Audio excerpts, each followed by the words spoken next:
Welcome to Truly Force-Free Animal Training Trainer Quick Tip for today. Today, I just want to talk briefly about the value of a treat. So in some of my blogs, I've talked about the different varieties of treats: hot dogs, cheese, peanut butter, food logs, even cream cheese, or different kinds of things that your dog may like. But all those things are fabulous as long as your dog thinks they're fabulous. So if you pick up, and this has happened, hot dogs, thinking your dog is gonna think that's great, your dog turns their head at it, it's not motivating enough for them. So you really need to look at your individual dog or cat or horse or whatever you're working with and make sure you're choosing a treat that is exactly what they need.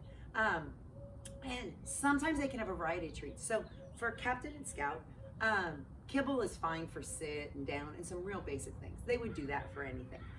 Charlie Bears or dry biscuits are fine for that too. But if we're doing something really difficult or stressful, I need something higher. So Captain sometimes is afraid of people when we're on walks. So when we're on a walk, I always have a little packet of cream cheese because for Captain, cream cheese is super highly valuable. So I just give him a little lick out of the corner that I've cut. Scout has to have some too, of course, because we have to be fair. But that is one of his high value treats. He would also, Captain's kind of easy because hot dogs are really one of his favorites. He eats the Red Barn food log just as well.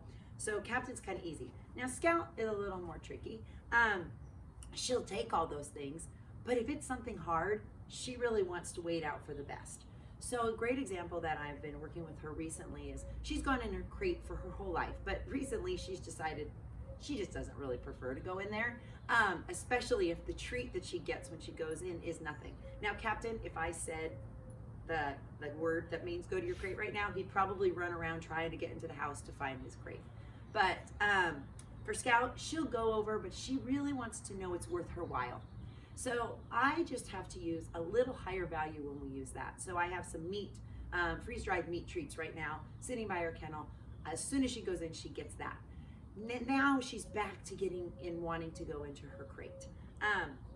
Sometimes I'm working with dogs with agility, and they might like agility in general, but going in the order that we want them to, or doing a certain skill like stopping at the bottom of a contact may be difficult. So maybe kibble works for some of those things, but it's not gonna work to get them to do those harder behaviors. The same as if recall. When I'm teaching my dogs to come to me, I wanna use the best of the best because I really want it to be motivating. An example I like to give to my clients is, there's the show Survivor that probably everyone knows, where people go on an island, they leave their houses, they leave their jobs, and they go and live on an island and try to be the survivor, the one who wins. People would not do that if the prize was not $1 million. If you were offered $1,000 but you had to quit your job, you had to move to a island that you may get parasites, you could get sick, it wouldn't be motivating enough. But the $1 million motivates it. The humans are also motivated by the celebrity that comes along with a show like that, but they need the financial motivation as well.